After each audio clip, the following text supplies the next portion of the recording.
Na história dos surdos e da língua de sinais, podemos destacar dois personagens que trabalharam em direções opostas: o monge beneditino Pedro Ponce de León e o abade Jean-Michel de Lépée.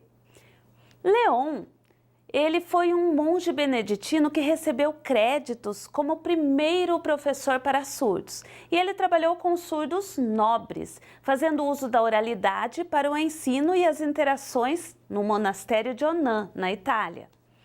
Já no caso do francês Lépée, bastante conhecido na história dos surdos, acontece o inverso. O abade, ele passa a observar, estudar e organizar um método de ensino que ele considerava pelas necessidades dos surdos marginalizados de Paris. Aqueles que viviam pelas ruas sinalizando uns com os outros. E então ele criou sinais metódicos, uma mistura de língua de sinais dos surdos com a estrutura da língua oral francesa. Lépée colocou em prática o seu método e encontrou um retorno positivo e significativo, atendendo às necessidades desses surdos marginalizados. Enquanto que o León trabalhava com a oralidade. Então eram opostos, Lépée e León, um trabalhava a oralidade e o outro a língua de sinais. Lépée foi considerado como o pai da língua de sinais, o inventor dessa língua, quando na verdade ele apenas concedeu regras, ele não criou nada, além de um método para utilizá-la. Porque onde houver surdo, sempre haverá um jeito de comunicação que leve em conta a visualidade. Consegue entender isso? Bom, o método de ensino de Lépée era tão eficaz que atendia às necessidades dos surdos e ele disseminou esse método. E as pessoas iam de todos os lugares do mundo para observar e aprender com ele.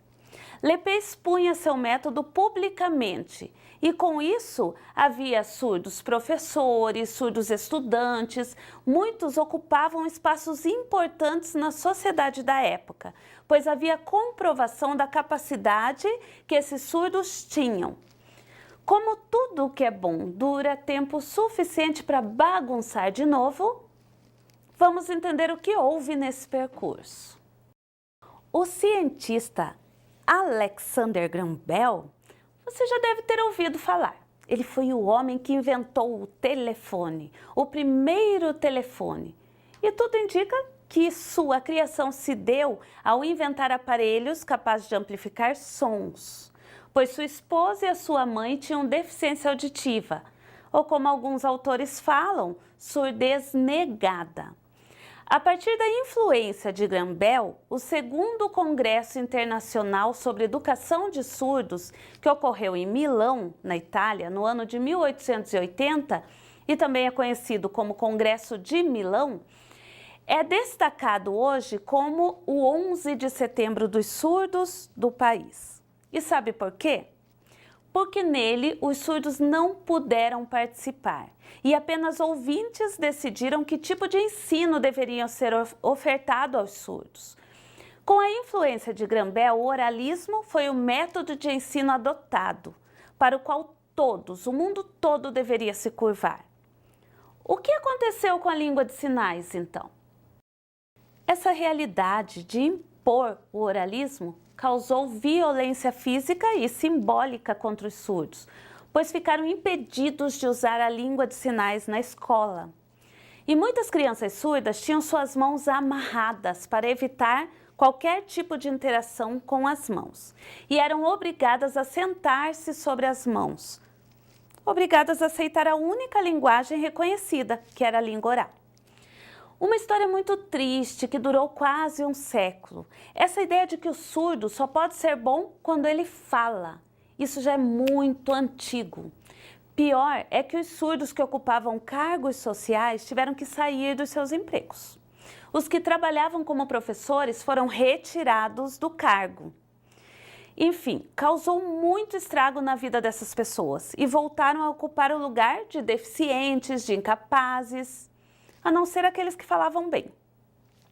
E a história volta a apresentar mudanças a partir de 1960, quando o linguista William Stockham apresentou a sua pesquisa sobre a ASL, que é a língua de sinais americana, e ele destacou em seus estudos que a língua de sinais apresentava todos os níveis necessários para ser considerada uma língua, o nível semântico, sintático, fonológico, morfológico, enfim. Trata-se de uma língua como qualquer outro idioma. A diferença estaria na modalidade, que é visual e espacial. Com os estudos de Stockholm, abre-se a possibilidade de bilinguismo, uma nova filosofia que envolve duas línguas no mesmo espaço.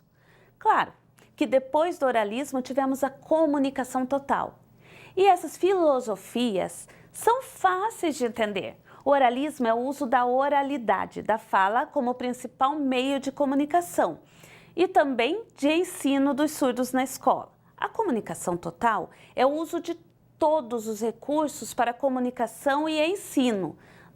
Na comunicação total, se faz uso de aparelhos de amplificação sonora e esses aparelhos auditivos, individuais, e também o uso de sinais, da oralidade, enfim, tudo que se entende como possível para ensinar e interagir. E o bilinguismo é o uso de duas línguas, no caso, a língua portuguesa e a língua de sinais, mas cada uma na sua estrutura e modalidade para comunicação e ensino. Grave bem essas informações. Para o surdo, a língua de sinais é naturalmente aprendida, pois tem referência na visualidade e características do surdo, que há de ser visual. Agora, chegou o momento que vocês aprenderão sinais com a professora Eliane. Vamos aprender alguns sinais dessa aula. Oralismo, comunicação total e bilinguismo. Fácil, né? Vamos repetir, então. Oralismo, se autoexplica, né? Fala, fala, fala. Oralismo. Comunicação total, ok? E bilinguismo. Duas línguas. Português, no nosso caso aqui no Brasil, e Libras, ok? Bilinguismo. Dá para formar uma frase, não dá? Então, vamos lá tentar formar uma frase. As 3 bases filosóficas na educação dos surdos. Vamos lá. Então, 3, ensino dos surdos. Quais são? Oralismo, comunicação total e bilinguismo. Fácil, né? Então, vão treinando e formando mais frases.